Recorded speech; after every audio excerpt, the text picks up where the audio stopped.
les attendiez avec impatience. Ils sont de retour.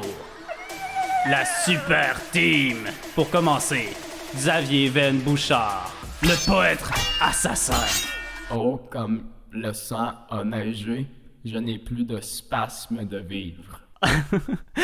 Et derrière l'écran, notre analyste, Léon Arcan, a.k.a. Cringe Lord. Capitaine Cringe présent. C'est parfait, ça. C'est cringe à souhait. Et votre animateur, Olivier Laurando, a.k.a. Le mentor. Merci, guys.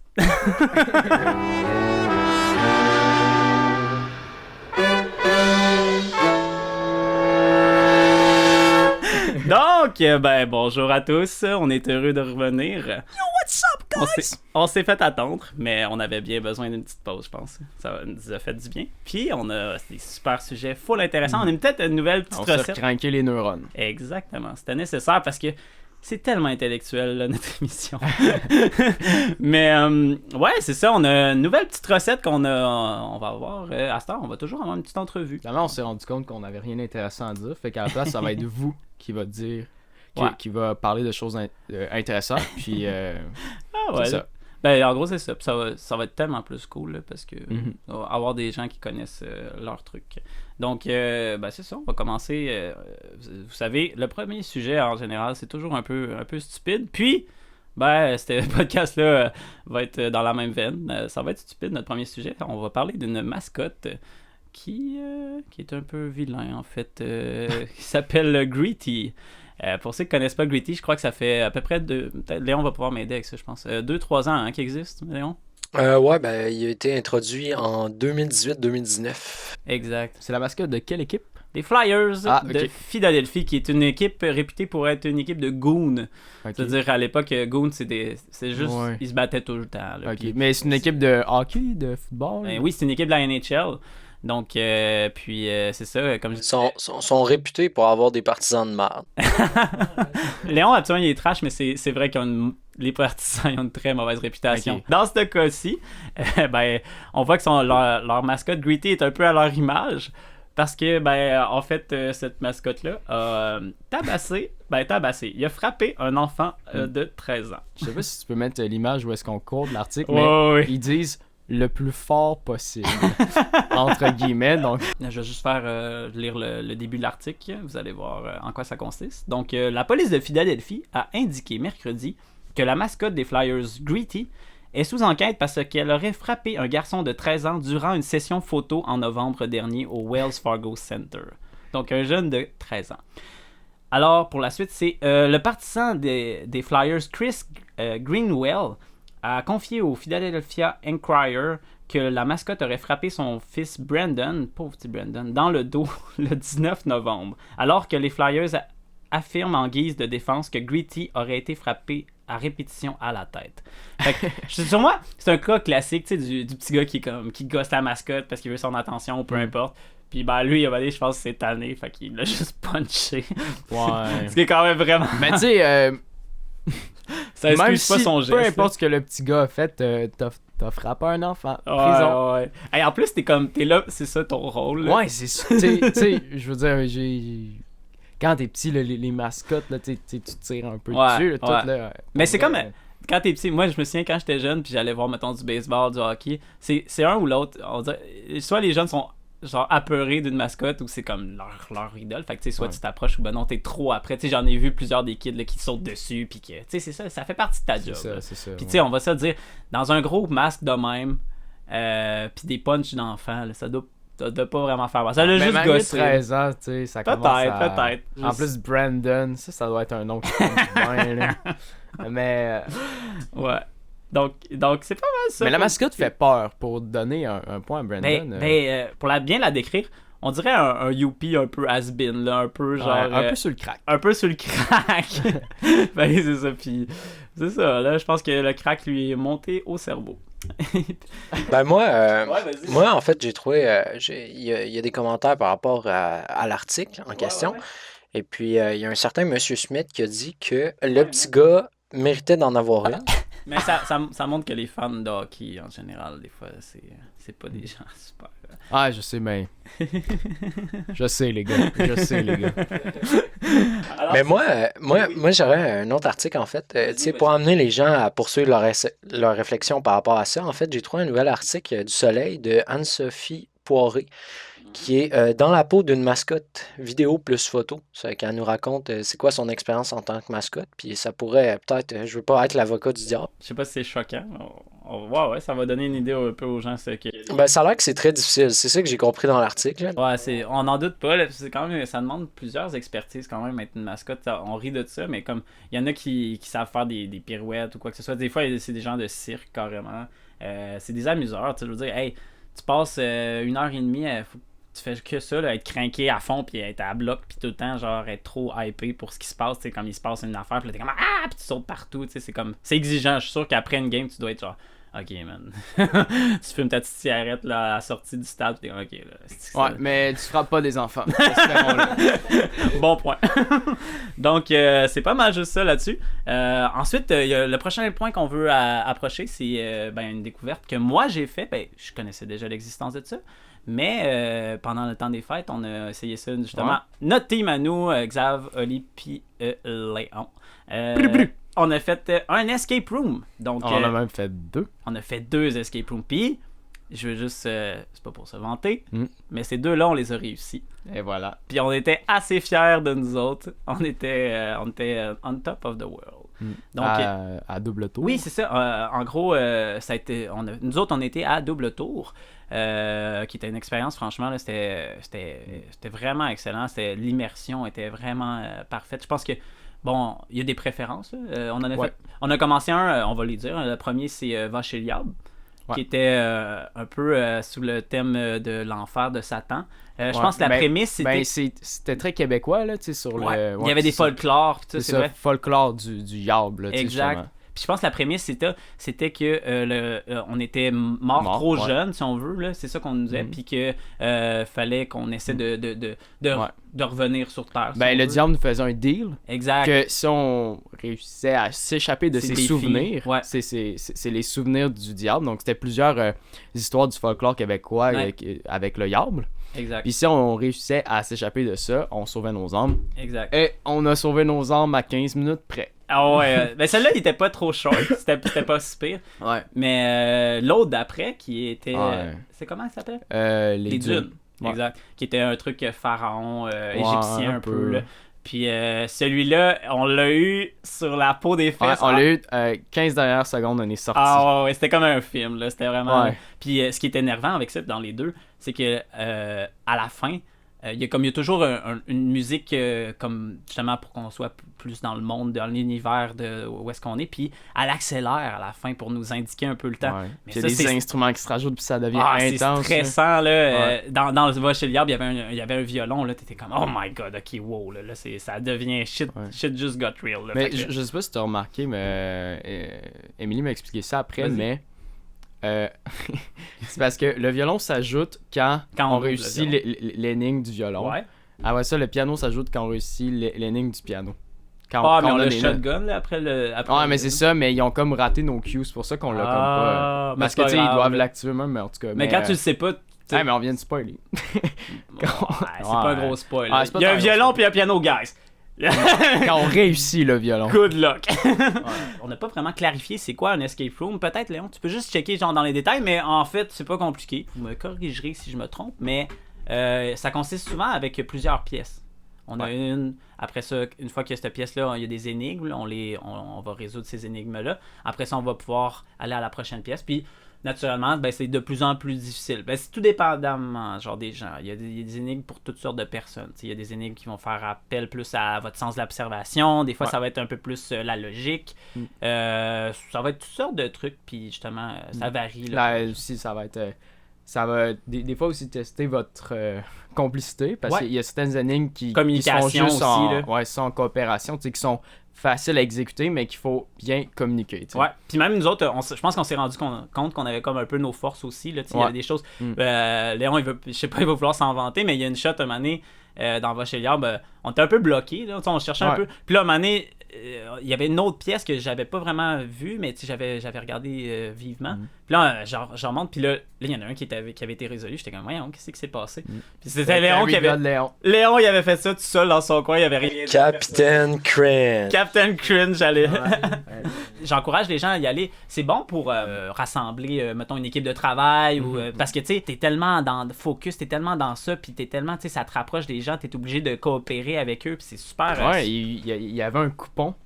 Ouais. Pour qui proposait, tu sais, c'était vraiment comme si t'étais un boss, inscris ton équipe de travail là parce que ça soude puis ça augmente la complicité puis la coopération.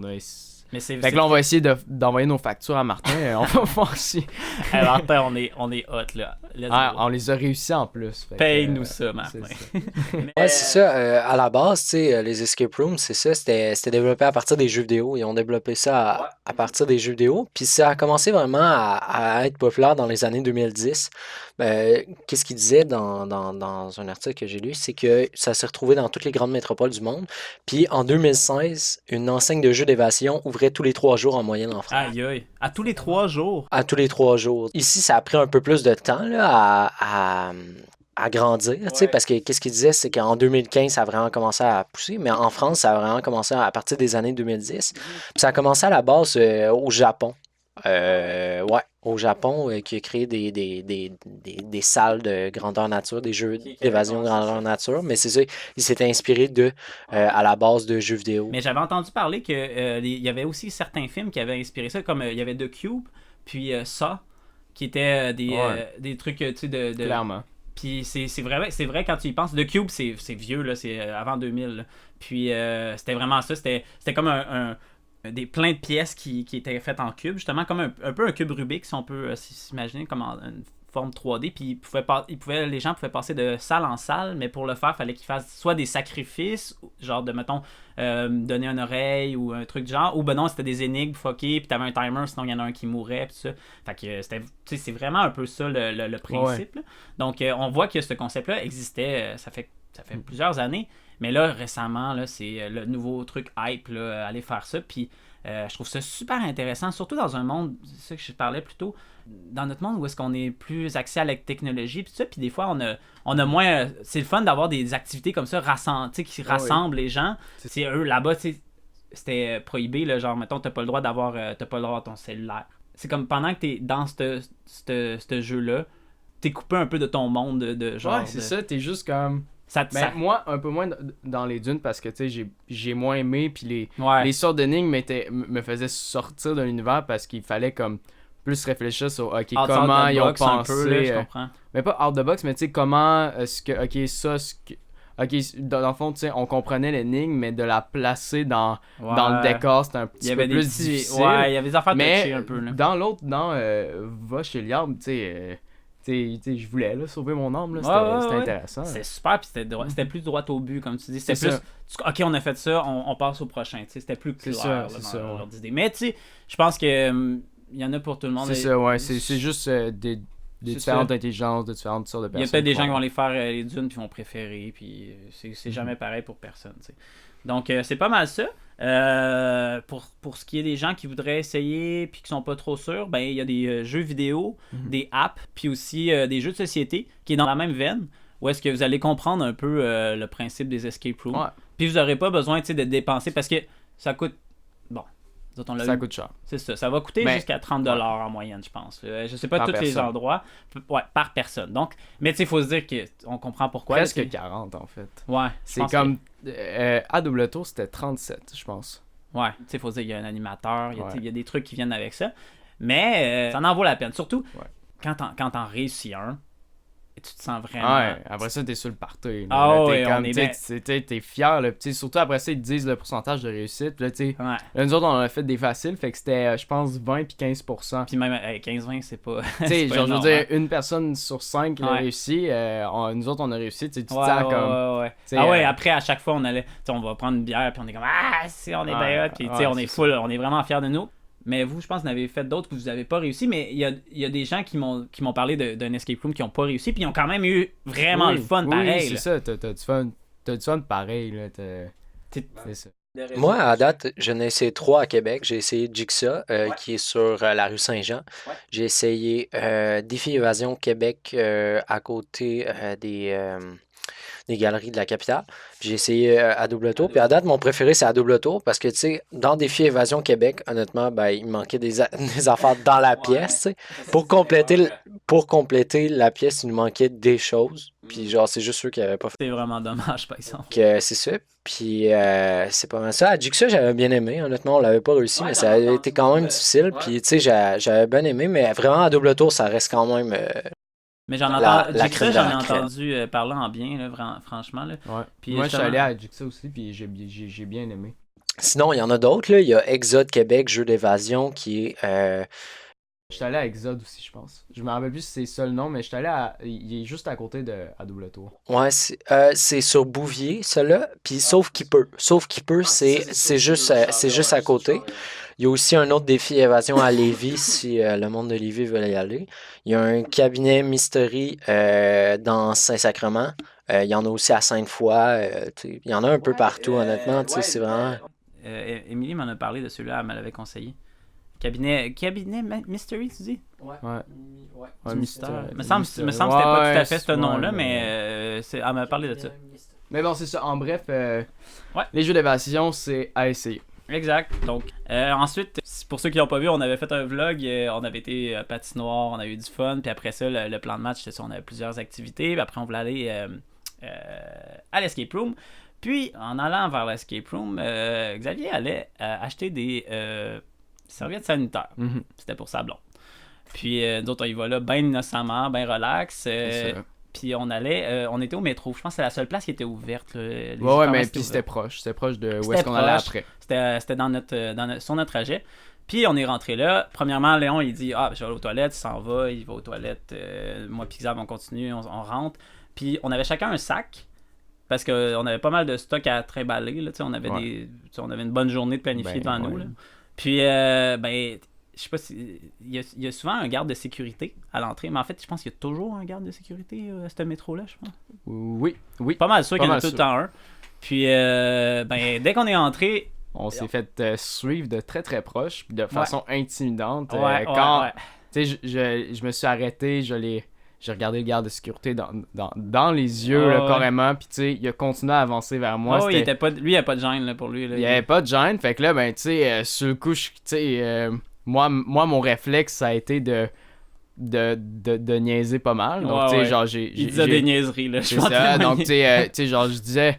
Bon, comment je vais réussir à voler tout ce métro-là aujourd'hui? Des affaires comme ça. Puis, tu sais, il m'entendait, mais crime, j'allais acheter des serviettes sanitaires, là. Il y avait plein de monde, là. Il y avait plein d'autres mondes. Puis, c'est la façon qu'il le fait aussi. Nous autres, on va directement dans une allée. C'est ça, puis, il nous suit de près.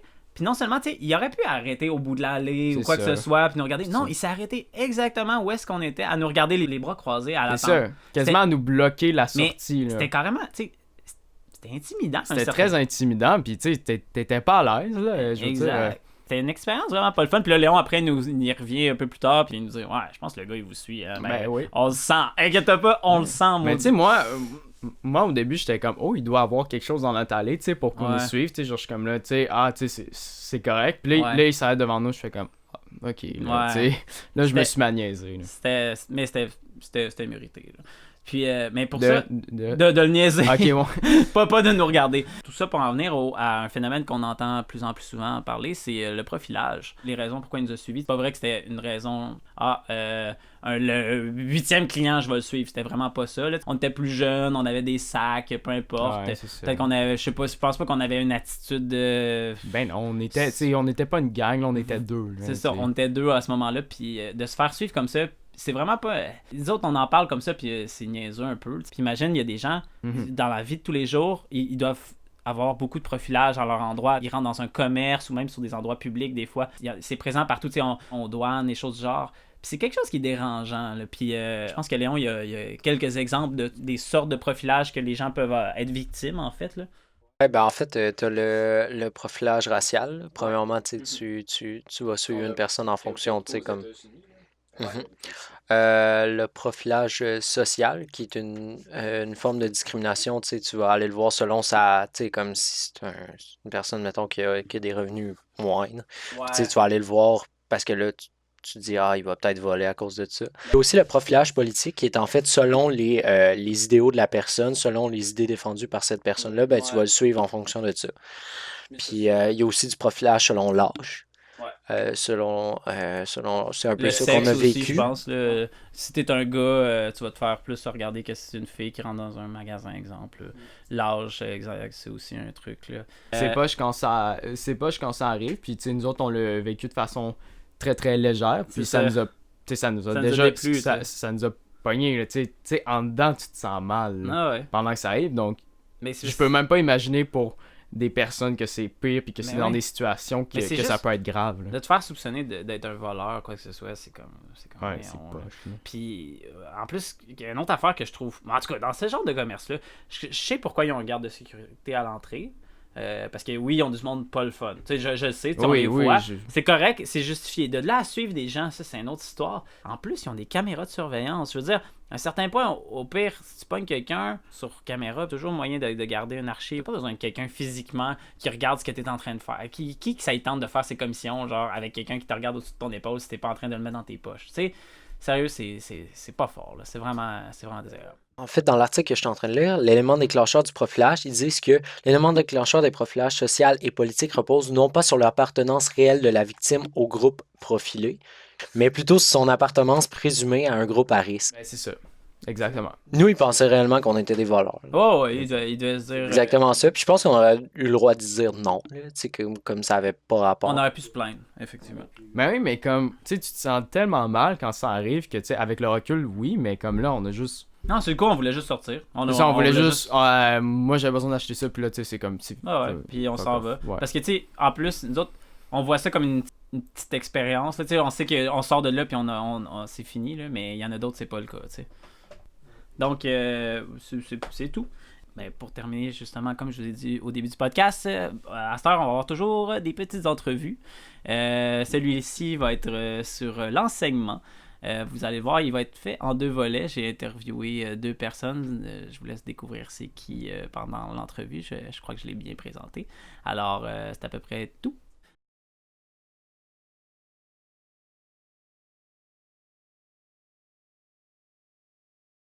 Alors, bonjour tout le monde. Aujourd'hui, on va faire une courte entrevue avec nul autre que ma petite sœur. Elle est là, ici, aujourd'hui, pour parler de l'enseignement. Pour commencer, je crois que les gens sont pas toujours au courant de ce que c'est que le milieu de l'enseignement. Puis, justement, ça serait intéressant de savoir qu'est-ce que c'est, qu'est-ce que ça implique, c'est quoi la réalité, et est-ce que c'est passionnant comme milieu. Là j'ai des enseignants qui vont être au niveau du primaire, dans mon cas. Il faut naturellement un bac en enseignement. Mais je crois que pour toi, Evelyne, c'est un peu différent dans ton cas. T'as pas le même bagage, c'est bien ça? Oui, ben dans le fond, pour être enseignante au primaire, il faut que tu aies fait un baccalauréat en enseignement primaire et préscolaire, donc maternelle et première à 6e année. Moi, dans mon cas, j'ai fait un baccalauréat en adaptation scolaire et sociale. Grosso modo, ce que ça veut dire, c'est que moi, je suis pas dans les classes qui sont dites régulières, donc pas le parcours que nous, on a eu, qui est le parcours typique. Moi, je vais dans le parcours qui est un peu plus atypique, qui est les classes d'adaptation scolaire. Donc, c'est toutes les clientèles, dans le fond, qui sont dites en difficulté. Ça peut être la déficience intellectuelle, TSA, ça peut être dyspraxie, des troubles de langage, ça peut être juste des difficultés d'apprentissage. Bref, je touche à tous les types de difficultés. Vous allez voir un peu la petite différence. Je pense que dans ta classe, justement, c'est pas tout à fait la même réalité. Tu as une petite particularité. On va voir ça, justement, plus tard. Qu'est-ce que ça implique exactement? Donc, en gros, ce que je crois que les gens aimeraient savoir, en quoi consiste ta tâche? Puis, aussi, qu'est-ce qui t'a amené à en arriver là? Qu'est-ce qui m'a amené par l'enseignement? C'est sûr que on est un peu plate, mais toute notre famille est enseignante. Ouais. Donc c'est sûr que ça faisait partie, pas en arrière de ma tête, tout le long qu'on a grandi. Pour justement compléter ce qu'elle vient de dire, c'est ça, dans la famille, je crois qu'on a une tante, notre grand-mère, la mère, ma soeur, puis même moi. Donc, on est vraiment une famille d'enseignants. Là. On a ça dans notre génétique, là, il faut croire. Donc, ouais, excuse-moi, tu peux continuer. Ouais, donc c'est ça. J'ai toujours eu ça en tête que j'allais peut-être devenir enseignante. J'aimais ça jouer quand j'étais plus jeune. J'aimais ça jouer dans ma chambre. J'avais un tableau, puis j'enseignais à mes toutous des choses que j'apprenais à l'école. Ouais. Donc, c'était comme mon jeu un peu préféré. Puis sinon, moi, j'ai longtemps fait du bénévolat avec des jeunes qui ont une déficience intellectuelle. Puis j'ai vraiment aimé ça. Puis j'ai vraiment aimé travailler avec des jeunes, dans le fond, qui sont différents de nous. C'est quelque chose qui m'a vraiment attirée. J'ai fait ça quand même pendant 6 ans, de mes 6 à 12 ans. Puis c'est quelque chose qui m'a vraiment attirée. Donc, on dirait que je pense que c'est ça qui m'a amenée vers ce domaine-là, le domaine de l'adaptation. Tu trouvais ça comme aussi attachant aussi, hein, ces gens-là, c'est des gens qui déploient beaucoup d'amour, là, si on peut dire. Oui, mais dans le fond, ils sont tellement différents quand tu le regardes ou quoi que ce soit. Tu te dis, oh mon Dieu, c'est différent de moi. Ouais. Mais au final, en passant du temps avec eux, tu te rends compte que c'est les mêmes personnes que nous, c'est juste que tout est merveilleux. De la neige dehors qui tombe, c'est extraordinaire. Donc, on va le vivre de manière extraordinaire. Ils s'ébahissent devant n'importe quoi. Oui, fait que c'est vraiment ça, l'émerveillement que je vois chez les gens qui sont différents, mais ça m'a vraiment je sais pas, éveillé une petite passion, puis c'est pour ça que je me suis enlignée dans l'enseignement. C'est très compréhensible, puis aussi, je sais pas si tu es à l'aise d'en parler, mais je crois que c'est un petit défaut à toi que tu as vécu avec au cours de ta vie ou au cours de tes études, hein, c'est bien ça, je sais pas si on pourrait parler vite, mais ça te rapproche un peu des élèves qui ont des difficultés. Là. Dans le fond, c'est ça, j'étais un petit peu pas en trouble de comportement, mais j'avais des difficultés comportementales. Ouais. Dans le fond, ce que ça veut dire, c'est que j'étais côté la petite Chris. Donc, celle qui était souvent envoyée chez le directeur, celle qui se battait, celle qui envoyait promener tout le monde, que ce soit des élèves ou les enseignants. J'ai eu cette petite passe-là de plus de difficultés comportementales. Puis aussi, j'ai une surdité. Donc, c'est sûr que ça amène des difficultés au niveau, surtout des dictées. Donc, tu sais, j'entends pas bien ce qui est dit, donc c'est difficile pour moi d'aller les écrire. Puis pour moi, ça, les dictées, ça a vraiment été un... je peux comprendre. Puis c'est aussi, tu sais, c'est quoi avoir une attention ou quelque chose qui demande quelque chose de comment dire, un peu plus d'attention. Là. De s'adapter, donc. Exact. Donc, tu viens d'avoir, je sais que tu viens d'avoir une job. Félicitations. Ouais, merci. Tu viens juste de commencer. Je crois que c'était ton premier quelques mois. Ouais. Puis, en gros, j'aimerais savoir comment tu es arrivé à avoir ce job-là. Je crois que ça n'a pas été de tout repos. Donc, vas-y, je te laisse expliquer ça. Dans le fond, j'ai terminé en avril 2019. Donc, j'ai terminé mon bac. Yes. Puis, jusqu'en juin, j'ai fait un petit peu de suppléance. Ouais. J'ai fait de la suppléance dans la commission scolaire où j'ai fait mon dernier stage. Donc, j'ai fait de la suppléance, entre autres, dans la classe de ma mère. Puis, beaucoup à l'école de stage où j'étais. Donc, ça a été jusqu'en juin. Et puis là, tu as 2 mois d'été à faire ta job étudiante et à attendre avec impatience la mi-août. On se souvient que l'école commence à la fin août. Ouais. Et à la mi-août, les enseignants qui sont sur la liste peuvent choisir leur contrat pour l'année. C'est vraiment eux qui ont priorité, c'est bien ça? Oui, c'est ça. Fait qu'il y a une liste qu'on appelle la liste de priorité. Donc, les enseignants qui sont sur la liste peuvent choisir les contrats qui sont disponibles. Puis toi, t'es comme dans une sorte d'attente jusqu'à ce que... Moi, je suis même pas sur une liste. Ah. Donc, je n'existe pas. Dans le fond, vu que je viens de terminer, je n'existe pas. Les directions ne savent pas que j'existe ou quoi que ce soit. Donc, c'est moi qui dois aller voir les directions, aller dans les écoles, me faire connaître. Tu appliques, en fait. Oui, c'est ça. Parfait. Moi, je suis allée avec la simplicité. Je suis allée dans mon école de stage. Je le savais qu'il y avait au moins un contrat qui n'avait pas été pris. Puis les gens te connaissent. Puis les gens me connaissent. Donc, je suis allée là. Je suis allée voir la directrice. Puis je lui ai dit, peu importe ce que tu as, je le prends. Ma foi, c'était un très bon plan. Donc, c'est ce que j'ai fait. Et comme de fait, elle m'a rappelé et elle m'a proposé 2 contrats. Donc, j'ai eu à choisir. Donc, j'ai été quand même assez chanceuse de ce côté-là.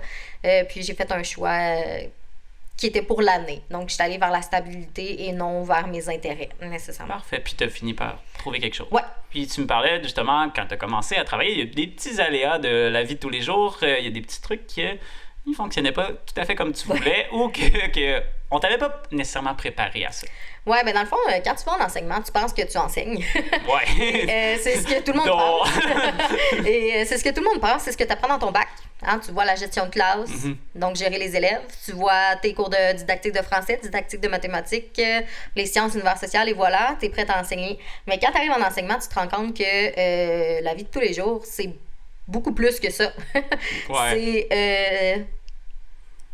moi, ce qui m'a été le plus difficile, je pense, c'est la photocopieuse. La motadite de photocopieuse que j'ai encore de la difficulté. Ça reste un défi. C'est niaiseux, mais je sais pas comment ça marche. Je suis pas bonne là-dedans. Puis, tu sais, j'ai vu recto verso. Là, j'ai oublié de faire mes trous, mais là, j'ai fait 50 feuilles. Fait que là, il faut que tout que j'efface avec mon petit... la petite perforeuse. Là, j'ai oublié des agrafés. Là, je voulais pas ça. Je voulais pas les avoir couleur. Donc, c'est tout le temps des petites choses. C'est des trucs de base, là, mais tu sais, on se rend pas compte que, en fait... Mais je sais pas si tu t'en rendais compte pendant que tu faisais ton bac en disant mon Dieu, j'aurai besoin de ça un jour. Mais non, vraiment pas. C'est ça. C'est vraiment au quotidien. Je veux dire, je fais des photocopies comme à tous les jours. Puis il y a encore des choses qu'il faut que je demande à du monde parce que je sais pas comment ça marche. Puis sinon, une autre chose, la plastifieuse. La plastifieuse. Même chose, ça prend comme 30 minutes avant qu'elle chauffe pour pouvoir plastifier tes affiches que tu vas pouvoir afficher pour les élèves. Mais ça aussi, des fois, tu le laisses là, tu attends 30 minutes, tu dis je vais aller me faire un petit je vais aller voir un enseignant pendant ce temps-là, puis là tu reviens, quelqu'un l'a débranché parce qu'il pensait que personne l'utilisait. Donc c'est tout le temps comme des petites choses tu sais que de tous les jours que faut que tu apprennes sur le tas.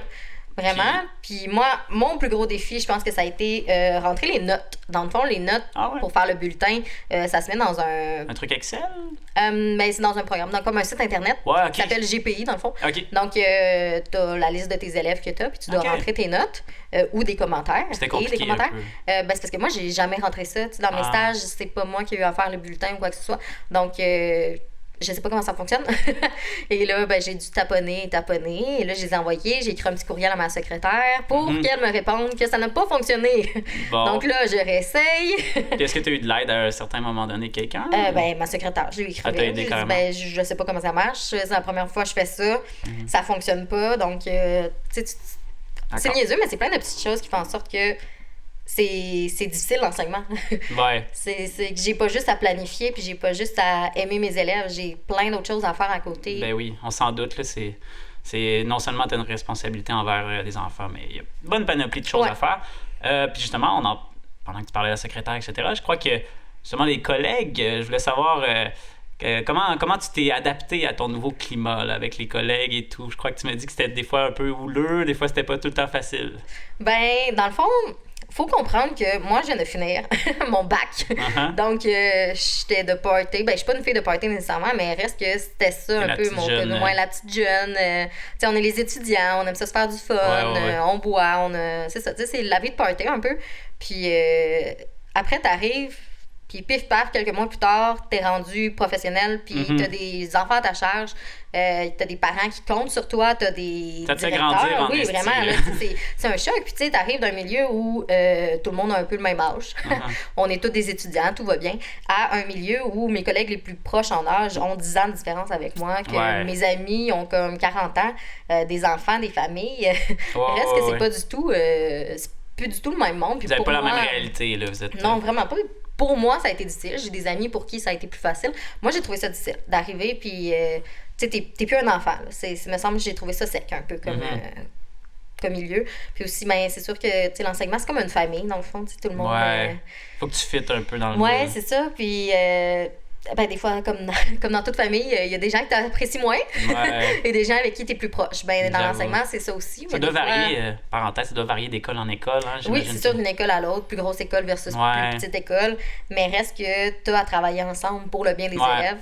Fait que j'imagine, une fois que tu as trouvé le bon climat, tu le gardes, puis tu essaies c'est sûr que ça crée comme des petits clics. Ouais, OK. C'est un peu ça que ça fait. Petit désagrément, mais qu'est-ce que tu veux? Ben, hey, il n'y a pas juste des mauvais côtés. Je suis sûr qu'aussi, il y a des bons côtés, parce que sinon, tu ferais pas ça. Non. Fait que, oui, ben, justement, je l'ai dit plus tôt, dans la famille, c'est dans nos gènes, et c'est comme quasiment une forme de passion. Il y a vraiment des gens qui ont comme une facilité à expliquer, à avoir une approche avec les gens pour se faire entendre, vulgariser du contenu, etc.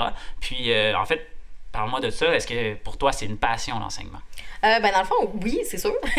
Puis c'est sûr qu'après 4 ans que tu as étudié là-dedans, ou quelque chose qui est plus ou moins concret, tu as fait des stages, mais tu sais, c'est jamais très long.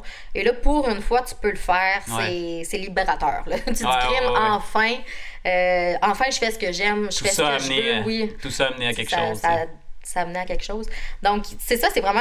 moi, c'est sûr que je suis encore un peu dans la lune de miel. Là. Je tripe vraiment sur ce que je fais. J'ai l'impression que je change le monde, un petit élève à la fois. Tu sais, j'ai comme toutes mes... Je sais pas, là. Je suis encore un peu dans la lune de miel, vraiment. Là. Est-ce que tu sens qu'un jour, ça va peut-être s'amenuiser? Ben oui! Oui, j'ai l'impression que c'est ça. Je fais une petite différence. Elle est pas grosse. Ouais, mais là, t'en profites. T'en profites au max. C'est bon. C'est vraiment le fun. Tu sais, c'est ça. C'est une passion, vraiment. Ah, ben c'est cool. Puis aussi, toi, ta situation en ce moment était un peu particulière contrairement aux autres classes. Je crois que tu m'avais expliqué assez brièvement que tu as une classe qui est quoi, réduite ben, explique-moi, vas-y. Ouais, avant que je m'en parle. Les gens n'ont pas vu ma face de comme ish, qu'est-ce que tu es en train de dire, mais. Alors, enseigne à des animaux. Non, ça. Vas-y.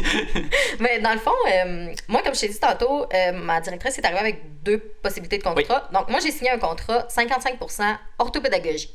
L'orthopédagogie, c'est que je n'ai pas une classe. D'accord. Donc, moi, je fais de l'orthopédagogie en maths et en français. Donc, je vais dans des classes chercher des élèves. Entre 3 et 5 élèves environ. Là. Je prends des élèves, puis je vais les aider en mathématiques et en français. D'accord. Donc, ça, c'est pour 55% de ma tâche. Ouais. Donc, c'est ce que j'ai signé. Super. Mais, entre le début de l'année et la fois qu'elle m'a appelée, elle m'a proposé d'autres choses. Parce qu'un 55%, c'est pas tant que ça. C'est vrai. Donc là, elle m'a proposé un 10%. Ça veut dire une journée dans une classe d'adaptation scolaire. Donc ça veut dire que j'ai 13 élèves dans une classe. L'enseignante, c'est sa journée de congé. Puis moi, j'enseigne là dans cette classe-là et j'ai 2 matières. J'ai l'éthique et culture religieuse et j'ai l'univers social. Donc j'ai 13 élèves qui ont des... c'est comme une classe qui est dite mélo. Donc j'ai des jeunes qui ont des dyspraxies, j'ai des jeunes TSA, j'ai des jeunes qui ont juste peut-être une limite cognitive. Bref, c'est un mélo d'élèves qui ont entre 8 et 12 ans. OK. Puis c'est ça, moi je leur enseigne 2 matières. C'est une journée par 2 semaines dans le fond. D'accord. Puis après ça, c'est rajouté un autre 10%. D'accord. Donc, 2 après-midi, un après-midi par semaine, dans le fond, je suis dans une classe où il y a seulement 2 élèves. Donc ça, c'est vraiment une classe particulière. C'est un projet pilote cette année. Mais je vais enseigner l'anglais et la musique. Oh. Et oui, on peut en rire. Oui, je suis bilingue, mais côté musique, je connais absolument rien. Ouais, je pense que c'était le cas de bien des enseignants en musique. Ça. Fait que ça va. Donc, dans cette classe-là, j'ai seulement 2 élèves, puis il y a une TES qui est là avec moi là, pour m'accompagner. Donc ça, c'est mon contrat. Ça fait un 75%. D'accord. Mais c'est diversifié, ça, c'est le fun. Oui, ben c'est le fun, mais en même temps, ça amène tout un lot de défis parce que j'ai plusieurs choses à penser. Ouais. J'ai plusieurs choses à planifier.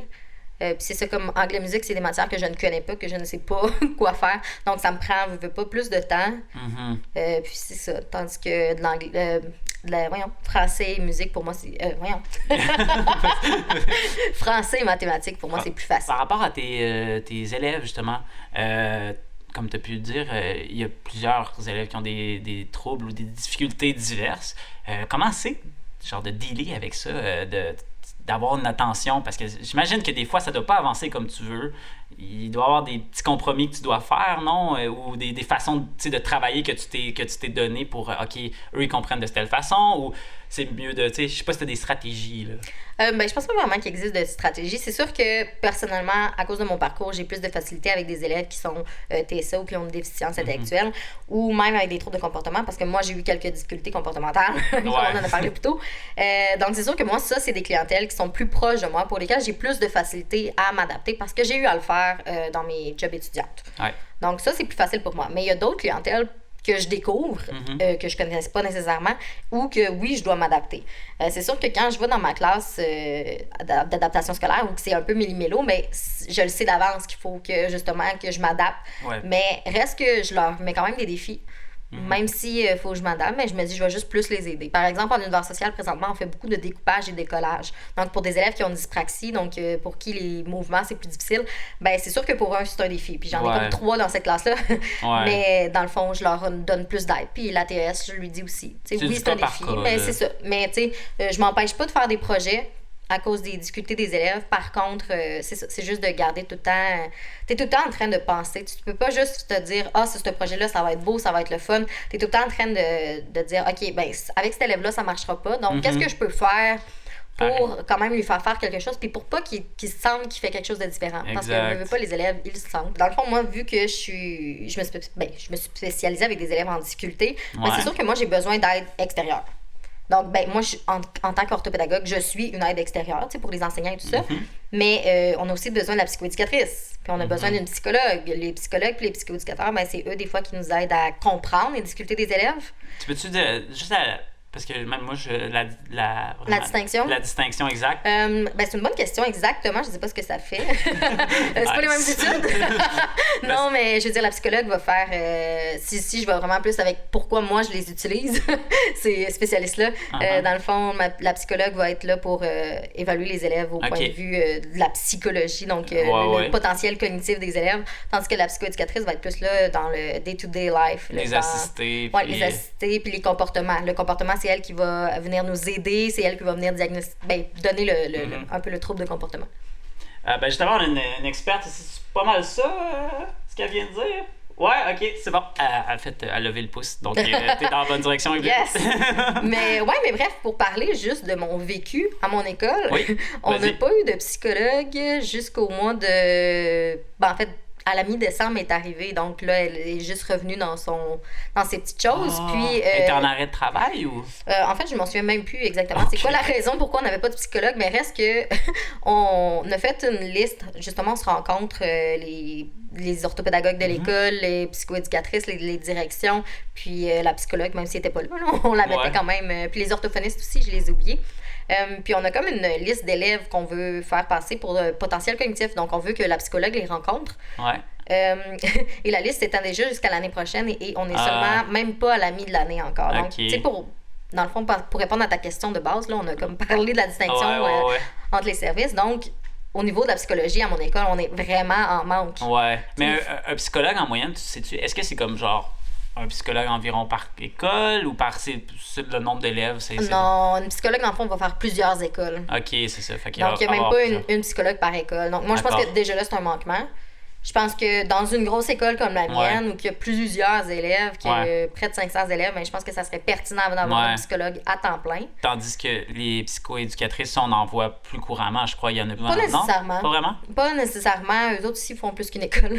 OK, les orthophonistes aussi, pour ne pas les oublier, donc ils se promènent, OK. Donc, c'est ça, je trouve qu'il manque vraiment de services pour les élèves. Tu sais, une psychologue, si je me questionne sur mon élève qui est, par exemple, au régulier, je me questionne si, justement, il est toujours en échec, on comprend pas trop pourquoi, ben, on pense peut-être qu'il y a juste tout simplement une limite intellectuelle. Ben, il faut aller le faire voir en psychologie pour ça.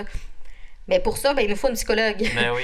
Donc, je trouve qu'il manque de services de ce niveau-là. Puis aussi en psychoéducation, même chose. Même en orthophonie, moi, déjà là, juste depuis le début de l'année, j'ai fait 3 références pour des élèves que je pense qui présentent des indices de dyslexie, dysorthographie. Mais je le sais que je sais même pas si elle va pouvoir les voir d'ici la fin de l'année. Puis moi, j'ai déjà 2 autres élèves en tête que je veux faire des évaluations. Donc, tu sais, je trouve vraiment qu'il y a un manque de services, un manque d'aide pour les enseignants, dans le fond, puis pour les élèves. Venir d'un ordre général, justement, par rapport aux gens. Ça éviterait peut-être aussi beaucoup de parents qui vont dire « Ah, les écoles font pas leur job » ou si les professeurs n'ont pas les outils nécessaires pour chaque élève, parce qu'on s'entend, chaque élève est une vie, un être humain à part entière, puis chaque élève est différent. Donc, on peut pas s'attendre à ce que tout le monde fitte dans le cadre, dans le modèle académique. Alors, surtout au primaire, tu sais, c'est super important. C'est là qu'on forme justement l'esprit académique, se préparer à d'éventuelles études on ne sait jamais où est-ce que ça va se terminer. Là. Il y en a encore probablement pour une 12aine d'années. Là. Donc, ça serait... C'est ça, c'est super important de former ces jeunes-là puis de s'attaquer à ça le plus tôt possible. Là. Donc, c'est aberrant quand même qu'il y ait un manquement à ce niveau-là. Là. On s'entend là-dessus. Oui, mais c'est ça, faut comprendre que c'est ce que je disais tantôt, tu sais, j'ai l'impression de changer le monde justement parce que je change une petite chose dans les élèves. Mais c'est justement ces élèves-là, ben c'est une grosse différence. C'est ça, c'est ceux qui vont s'occuper de nous plus tard. Donc, tu sais, c'est notre futur, c'est nos futurs... nos futurs tous, nos futurs infirmiers, nos futurs caissiers au dépanneur, mais c'est nos futurs tout. Mais pour ça, il faut les équiper comme il faut. Ça, je pense que c'est comme... C'est justement le big picture, là, comme on dit. Dans notre mentalité, je crois qu'on devrait peut-être accorder un peu plus d'importance aux enseignants et aussi valoriser un peu ce qu'ils font. Parce qu'on entend souvent des préjugés qui sont un peu dommages, parce que c'est dans certains pays, je vais juste faire une parenthèse, mettons des pays scandinaves, les enseignants sont réputés, sont vus comme les plus hautes échelles de la société. Là, c'est des gens... super qui ont une notoriété, là. Puis ici, ça dépend. On entend souvent, moi je parle, je vais parler dans mon cas, à l'université sont très respectés parce que c'est des gens qui ont fait des grosses études, etc., mais parfois c'est des professionnels qui ont décidé de bifurquer vers l'enseignement, puis ils se sont dit, bon, ben maintenant je suis enseignant. Donc, pourtant, quand tu fais le bac en enseignement, tu t'es préparé des années, tu as eu ça en tête, tu t'es dit, je vais enseigner, tu as des cours juste en fonction de te préparer à ça. Là. Ça serait important d'accorder un peu plus d'importance à l'enseignement en général. Ben, je pense aussi que, justement, vu qu'on forge le futur dans un sens, ben, je pense que ça serait pertinent de reconnaître le travail que font les enseignants. On va se garder des petits sujets pour la semaine prochaine avec notre experte.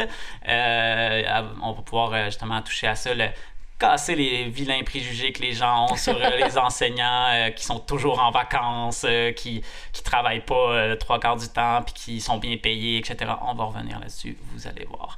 Alors, c'est pas mal ça qui conclut cette petite entrevue-là. Ça n'a pas fait mal? Non, ça a bien été. Ça a bien été. Fait que tu peux arrêter d'être poli. Tu peux recommencer à être ma soeur. Yes! Ben c'est ça, j'espère que ça va vous avoir plu, cette petite entrevue-là. J'espère aussi, esti. Je sais pas si tu sais, je pense que je te l'apprends, mais tu vas être notre première. Yes! Fait que... Première quoi? Ben, première entrevue. Yes! Donc, on revient au chant en studio. Oli du futur et Xav du futur. Nice. Donc, Léon, il est où? Peut-être que Léon va être là. Bon, salut là. Donc, j'espère que ça va vous avoir intéressé, cette entrevue-là. On va avoir un suivi la semaine prochaine sur le même sujet avec une vétérante de la profession. Alors, ça va être intéressant de voir qu'est-ce que c'est les débuts et la terminaison de tout ça. Donc, on est content d'être de retour pour faire des petits podcasts comme ça. Ça nous fait toujours plaisir d'informer les gens, puis de parler de nos petites niaiseries. C'est ça. Puis on vous avait parlé il y a quelques podcasts d'un projet vidéo qu'on avait. Donc on a fini de le filmer, puis le montage avance très rapidement. Donc on a déjà quelque chose de très très brut. On va finir de peaufiner ça, puis on va vous le montrer bientôt. Je pense que les gens vont trouver ça drôle. Là, c'est ça. Au moins drôle. C'est sûr que c'est un peu amateur, mais je trouve que c'est quand même très bien fait pour les moyens qu'on avait. Là. Exact. Là, c'est nous. Là. C'est à l'image du podcast. C'est ça, voilà. Je pense que le monde va être impressionné par ma capacité d'acter. Ah, le talent d'acteur dans cette petite pub-là de Léon. T'as-tu vu là, le 5 secondes que je... Non, là, wow, spoiler, man! Ok. À suivre. non, juste... On a notre trademark, les applaudissements. Voilà. Le self-applaudissement, c'est nous autres. C'est ça, nous autres. On se trouve bon, on se trouve beau, puis à la semaine prochaine. Salut, au revoir. Là.